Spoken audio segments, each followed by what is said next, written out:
Hello students, welcome to my channel GGS study. I am your maths teacher और आज हम पढ़ेंगे class 9 maths NCERT की chapter 2 polynomial की एक्सरसाइज 2.4 के इंट्रोडक्शन के बारे में। इस एक्सरसाइज की जो हमारी जो बेस्ड है ये फैक्टराइजेशन थ्योरम पे बेस्ड है, तो हम फैक्टराइजेशन थ्योरम के बारे में पढ़ेंगे। लेकिन फैक्टराइजेशन थ्योरम से पढ़ने से पहले आप लोगों को ये पता होना जरूरी है कि एक्चुअल में फैक्टर्स क्या होते हैं। तो हम कुछ एग्जाम्पल्स लेते हैं पहले कि फैक्टर्स क्या होते हैं। लेट हमारे पास एक नंबर है 6। ओके, तो हम 6 नंबर को किस तरीके से स्प्लिट कर सकते हैं। तो इसमें देखिए 1 और मल्टीप्लाई 6। ओके, फिर हम वापस जो है 6 को फिर से स्प्लिट करते हैं, तो ये 6 स्प्लिट हो जाएगा 2 में एंड 3 में। ओके, अब ये फर्दर स्प्लिट नहीं हो सकता, तो इसमें हम ये बोलेंगे 2 is the factor of the number 6 and 3 is also the factor of the number 6। ठीक है, इसी तरीके से हम एक नंबर ले लेते हैं 4, और 4 नंबर में आप ये देखिए कि किसी भी नंबर के जो पहला फैक्टर होता है वो 1 तो होता ही है। उसके बाद हम 4 को स्प्लिट कर सकते हैं इस तरीके से 2 मल्टीप्लाई 2 करके, तो यहाँ हम बोलेंगे 2 is the factor of the number 4। या हम ये भी बोल सकते हैं कि 4 is the multiple of the number 2। यहाँ पे भी ऐसे ही बोल सकते हैं कि 6 is the multiple of the number 2 and 3। Okay, तो ये जो फैक्टर्स होते हैं, आप ये देखिए कि जो भी फैक्टर्स होते हैं वो अपने नंबर को कंप्लीटली डिवाइड करते हैं। सपोज जैसे 2 is the factor of the number 6, तो जब हम 6 में 2 का डिवाइड करते हैं तो ये इसको कंप्लीट डिवाइड करता है विदाउट लीविंग एनी रिमाइंडर। तो इसका आंसर यहाँ पे 3 आ गया। इसी तरीके से जब हम 4 में डिवाइड करते हैं 2 का, तो 2 is the factor of the number 4, तो यहाँ पे भी हमारा आंसर 2 आ गया और कोई भी रिमाइंडर इसमें नहीं मिला है। कोई भी नंबर हम इस तरीके से ले सकते हैं, लाइक 12 को अगर हम स्प्लिट करते हैं तो देखिए इस तरीके से इसमें नंबर आएगा 12। उसके अलावा फिर वापस इसको स्प्लिट करके देखते हैं, तो 6 मल्टीप्लाई 2, एक बार और करते हैं 6 को, तो 6 को 2 मल्टीप्लाई 3 एंड 2। तो इस तरीके से जो हमें 12 के फैक्टर्स मिलते हैं वो मिलेंगे 1 2 3 6 एंड 12। अच्छा, 4 भी होगा इसमें, हम इसको 4 भी लिखेंगे क्योंकि 4 भी इसका फैक्टर होता है। ओके, तो इस तरीके से ये जो फैक्टर्स हमको मिले हैं नंबर 12 के, तो ये नंबर्स इसको कंप्लीटली डिवाइड करते हैं और कोई भी रिमाइंडर नहीं बचता है। तो यहाँ से हमारा जो ये कॉन्सेप्ट था कि फैक्टर्स कैसे निकालते हैं और फैक्टर्स क्या होते हैं वो क्लियर हो गया। एक चीज आपको और ध्यान रखनी है, किसी भी नंबर के फैक्टर्स निकालने के लिए हम नंबर को उसमें डिवाइड करके देख लेते हैं, तो हमें इजीली जो है फैक्टर मिल जाते हैं। अच्छा, अब ये फैक्टर्स के बारे में आपको ये क्लियर हो गया है कि factor of a number is that which divides its completely without leaving any reminder. चलिए अब इसके बाद हम पढ़ते हैं फैक्टराइजेशन थ्योरम के बारे में। नाउ द फैक्टर थ्योरम का स्टेटमेंट है, if px is a polynomial of degree n is greater than n equal to 1 and a is any real number, then first point में आता है x minus a is a factor of px if pa equal to 0, and second में इसका converse आता है just कि if pa equal to 0 if x minus a is a factor of px। देखिए factor theorem जो है इसकी कोई इक्वेशन नहीं है और इसके 2 पॉइंट्स हैं और जिसके पॉइंट्स के अकॉर्डिंगली हमें जो है फैक्टर्स फाइंड आउट करने हैं।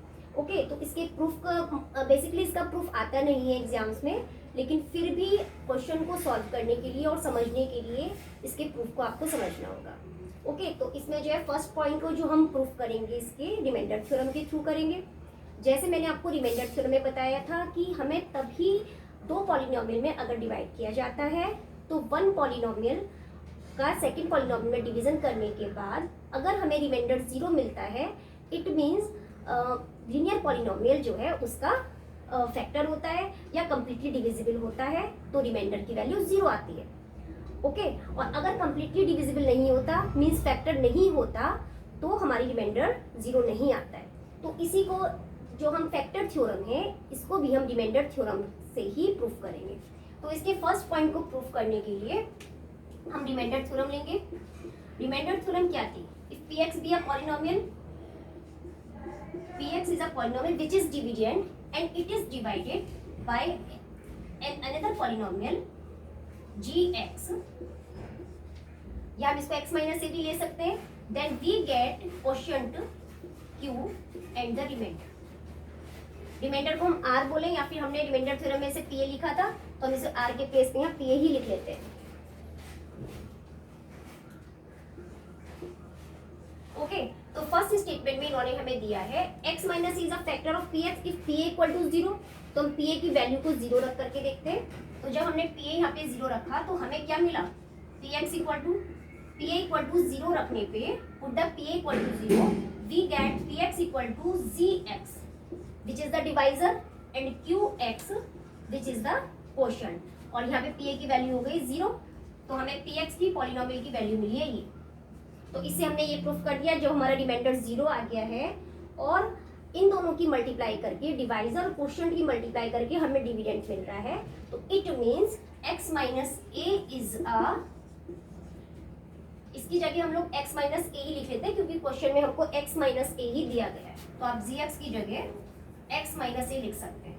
ओके, हम यहाँ पे x माइनस ए लिख लेते हैं क्योंकि क्वेश्चन में यही दिया गया है। x minus A is a factor of px। तो हमने फर्स्ट पॉइंट को इसके प्रूफ कर दिया है। ओके, अब सेकंड पॉइंट में इन्होंने हमें दिया है pa 0 होगा if x minus A is a factor of px। तो सेकंड पॉइंट में ये तो था फर्स्ट पॉइंट था। सेकंड पॉइंट में हमें जो ये दिया गया है, हमें जो ये रिमाइंडर थ्योरम की इक्वेशन दी गई है, तो x minus A is a factor of px होगा तो हमें pa इक्वल टू 0 मिलेगा। x माइनस ए फैक्टर तभी होगा जब रिमाइंडर इज 0 होगा, मीन्स rx की वैल्यू या pa की वैल्यू हमें rx की वैल्यू हमारे पास 0 होगी। ओके, तो हमने वही वैल्यू यहाँ पे पुट करी है और हमें यहाँ पे क्या मिला है, x minus A is a factor of px, या फिर हम इसे ऐसे भी बोल सकते हैं अगर ये इसका फैक्टर है तो x इक्वल टू a रखने पे, x इक्वल टू a रख के हम इसको पॉलिनोमियल को चेक करते हैं। तो यहाँ पे हम इसको इक्वेशन फर्स्ट में इसकी वैल्यू रखते हैं। तो pa इक्वल टू, यहाँ पे x की जगह हमने a रख लिया एंड qx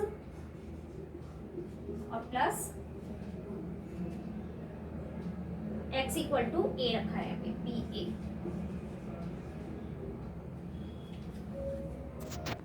देखिए यहाँ पे हमें x के प्लेस पे a रखने पे जो वैल्यू मिलती है pa की वो मिलती है 0। ओके, तो हमने दोनों ही पॉइंट्स को रिमाइंडर थ्योरम के थ्रू इसमें सॉल्व कर दिया है। अब हम इसको ना एक एग्जांपल्स के थ्रू समझते हैं। तो एग्जांपल से हमें बहुत ही अच्छे से ये फैक्टर थ्योरम समझ में आ जाएगी। हम एक एग्जांपल ले लेते हैं। देखिए हम एक एग्जांपल ऐसा लेते हैं, हमें ये चेक करना है कि x plus 1 is a factor of, check x plus 1 is a factor of the polynomial x cube plus 1। Okay, हमें x प्लस 1 को ये चेक करके बताना है कि ये इस गिवन पॉलिनोमियल का फैक्टर है या नहीं है।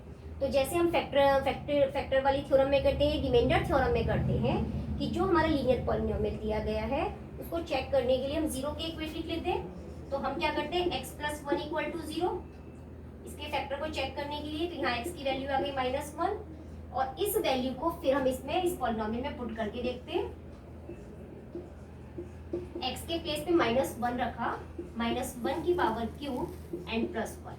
-1 की पावर क्यूब जो है वो -1 ही आएगी and -1 plus 1 equal to 0।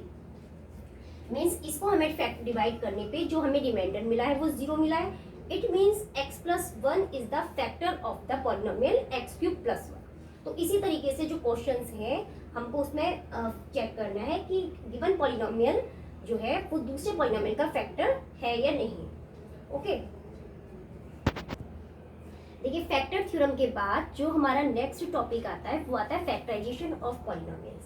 Factorisation of polynomials में हम किस तरीके से पॉलिनोमियल को फैक्टराइज करते हैं। तो हम एक क्वाड्रेटिक पॉलिनोमियल लेते हैं। क्वाड्रेटिक पॉलिनोमियल की जनरल फॉर्म है ax² plus bx plus c। Okay, तो ये जो हमें पॉलिनोमियल दिया गया ये एक क्वाड्रेटिक पॉलिनोमियल है बिकॉज इसमें x की जो हाईएस्ट पावर दी गई है वो 2 है। इसके अलावा जो a b c है ये कांस्टेंट नंबर या हम कोफिशिएंट बोलेंगे इनको। ओके, तो इसमें जो है इसमें हम जब फैक्टराइजेशन ऑफ पॉलिनोमियल करते हैं तो इसमें हमें 3 टर्म दी गई है। तो इसके फैक्टराइजेशन करने का मीन्स हो गया कि हमें इसे स्प्लिट करना है, इसको इजी टर्म में इसको रिड्यूस करना है। तो इसके लिए हम क्या करते हैं, जो ये मिडिल टर्म होती है इस मिडिल टर्म को हम स्प्लिट कर देते हैं। तो इसको स्प्लिट करने के बाद हमारी ये एक टर्म जो है 2 टर्म बन जाती है, और इस तरीके से जो हमें टर्म मिलती हैं वो 3 की जगह 4 हो जाती हैं। ओके, तो इसी को हम जो है एक एग्जाम्पल्स को लेके सॉल्व करेंगे, तो वो आपको बहुत अच्छे से समझ में आ जाएगा। तो हम एक एग्जाम्पल लेते हैं इसी बेस्ड। लेट हमारे पास एक क्वाड्रेटिक पॉलिनोमियल है 6x² + 17x + 5। ओके, तो इसमें देखिए इस क्वाड्रेटिक पॉलिनोमियल में जो हमें ए बी सी के प्लेस पे दिया गया है, ए के प्लेस पे 6 दिया है, और बी के प्लेस पे यहाँ 17 दिया है, और सी के प्लेस पे 5 दिया हुआ है। ठीक है, तो हमें क्या करना है, इस मिडिल टर्म को स्प्लिट करना है। और मिडिल टर्म को किस तरीके से स्प्लिट करना है, मीन्स हमें इसको ऐसे 2 नंबरों में स्प्लिट करना है जिसमें इसका जो सम आए वो 17 आए, और जो मल्टीपल आए। लेट हमने इनको 2 नंबर पी और क्यू में इस तरीके से स्प्लिट किया है कि उसका जब हम सम करते हैं तो उसकी वैल्यू आती है 17, और जब हम उन दोनों नंबरों का मल्टीप्लाई करते हैं तो हमको मिलेगा, देखिए ए और सी के साथ जो मल्टीपल होगी 6 5 जा 30। ओके, तो हमें जो नंबर मिलेगा 30। तो ऐसे 2 नंबर को हम फाइंड आउट करते हैं। अब इनको हम फाइंड कैसे करें कि हमें ऐसे 2 नंबर पता करने हैं, तो हम ऐसा करते हैं 30 के फैक्टर कर देते हैं। 30 के फैक्टर करने इस तरीके से हम करेंगे 1 × 30 एंड फिर 30 को फिर वापस हम स्प्लिट करते हैं, तो हमें मिलते हैं यहाँ पे 15 × 2। देखिए जो हमें यहाँ पे 15 और 2 मिला है, तो यही ऐसे 2 नंबर है कि जब हम इनको प्लस करते हैं तो हमें 17 मिलता है, और जब हम इनको मल्टीप्लाई करते हैं तो हमको 30 मिलता है। तो हमें इस तरीके से 2 नंबर मिल गए हैं, और यही 2 नंबर को हम यहाँ पुट कर लेते हैं। तो यहाँ पे हमने लिख दिया 6x², और ये जो 17x टर्म है इसको हमने लिख दिया, कोई भी हम p और कोई भी q मान सकते हैं। लेट हम इसको शुरू में 2x लिख लेंगे, और इसको लिख लेंगे 15x एंड प्लस 5। ये इस तरीके से 3 टर्म जो है हमारी 4 टर्म में कन्वर्ट हो गई है। फिर हम इसको इस तरीके से लिखेंगे, 2 टर्म हमने एक साथ ली और ये 2 टर्म हमने एक साथ ले ली, और इसमें हमने देखा कि कॉमन क्या आ रहा है। इसमें ये देखिए कि 6 और 2 है, तो इसमें जो कॉमन आ रहा है, हम 6 जो है वो 2 से डिविजिबल है, और इसके अलावा 6x भी है, तो हमारा यहाँ पे 2x कॉमन आ गया। अंदर बचता है 3, और x की 2 पावर में से 1 पावर आगे अंदर जो है बाहर आ गई है, तो अंदर बचा 3x और +1। इसी तरीके से इस वाली टर्म में देखिए, इसमें एक तो हमारा 5 कॉमन आ रहा है। कॉमन मतलब जो दोनों टर्म में आना है, जो दोनों टर्म में आता है, मिनिमम हमारी वैल्यू है वो है 5। तो अंदर जो हमारा बचेगा वो बचेगा 3x + 1। ओके, तो हमें जो अब मिला है इन दोनों टर्म में जो कॉमन आ रहा है वो 3x + 1 है, तो 3x + 1 हमने बाहर ले लिया। और इसी तरीके से जो हमारे अंदर जो बचता है वो होता है 2x + 5। तो इस तरीके से देखिए हमने पॉलिनोमियल को फैक्टराइज कर दिया है। इसी तरीके से सभी जितने भी पॉलिनोमियल्स हैं उनको फैक्टराइज करने का मेथड भी यही होता है। तो इसको हम जितने भी क्वेश्चन सॉल्व करेंगे तो हमारी जो प्रैक्टिस है, फैक्टराइजेशन की प्रैक्टिस है, वो बढ़ती चली जाएगी। चलिए एक एग्जांपल और देते हैं। जो हमारा ये वाला पॉलिनोमियल था उसमें तीनों टर्म हमारी प्लस में थी।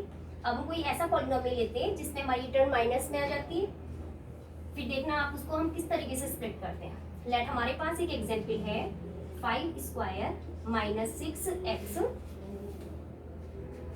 या हम इसको लिख लेते हैं, एक सेकेंड, 5x + 6। ओके, हमारे पास एक क्वाड्रेटिक पॉलिनोमियल है y² - 5x + 6। तो इसमें हम ये देखिए, सॉरी ये जो है वेरिएबल इसका यहाँ पे y है, तो इसको हमें किस तरीके से स्प्लिट करना है। तो इसमें भी हमें वही 2 नंबर इस तरीके से फाइंड करने हैं जिनका +5 हो और जिनकी मल्टीप्लाई इन दोनों नंबरों का कोफिशिएंट हो। जैसे इसका कोफिशिएंट है 1, इसका है 6, तो ये हमारा जो हमारा नंबर हमें मिलेगा उसका मल्टीपल 6 होना चाहिए और उसका जो प्लस होना चाहिए। हमें ऐसे 2 नंबर फाइंड करने हैं जिनका प्लस तो हो -5 और जिनको मल्टीप्लाई करने पर आए 6। तो इसमें हम क्या करेंगे, किस तरीके से करेंगे। उसमें तो हमें 30 नंबर था, हमने उसको स्प्लिट कर दिया, और इसमें हमको किस तरीके से करना है। देखिए 6 को जब हमने स्प्लिट किया, इसको फैक्टर करा इसके, तो हमें फैक्टर मिले इसके 1 मल्टीप्लाई 2 मल्टीप्लाई 3। तो ये जो हमको नंबर मिले हैं 2 और 3, तो यही वे दो नंबर हैं जिनको जब हम प्लस करेंगे तो हमें 5 और जिनको मल्टीप्लाई करेंगे तो हमें 6 मिल सकता है। तो इस केस में जैसे ये पॉलिनोमियल दिया गया है नेगेटिव साइन के साथ में, तो आपको थोड़ा सा इसमें साइन का विशेष ध्यान रखना है। जब हमने इसको फैक्टराइज किया इस वाली पॉलिनोमियल को, तो हमारे इस तरीके से हमने करेंगे y² माइनस 5y को हमें स्प्लिट करना है इस तरीके से -2y माइनस 3y। देखिए 5y को हम लिख सकते हैं -2y and -3y, and last term आती है 6। इसमें फिर वही हम प्रोसेस करेंगे जो हमने फैक्टर थ्योरम में या पहले जो हमने एग्जांपल्स में किया था कि ये दोनों टर्म हमने एक साथ ले ली और इन दो टर्म को एक साथ लेने के बाद में फिर हमने देखा कि इसमें कॉमन क्या है। इन दोनों टर्म में जो कॉमन है, जो मिनिमम टर्म, जो मिनिमम वैल्यू कॉमन आ रही है वो है y। तो हमने y को आगे ले लिया और ब्रैकेट के अंदर लिया y को, क्योंकि एक पावर इसकी बाहर आ गई है तो अंदर बचा है केवल y और सेकेंड टर्म में बचा है -2। इसी तरीके से देखिए इस वाले उसमें, इस वाले हमारे ब्रैकेट में हमारा जो कॉमन आ रहा है वो 3 नंबर 3 आ रहा है, तो हमने 3 नंबर को कॉमन ले लिया, वो भी -3 को लिया है।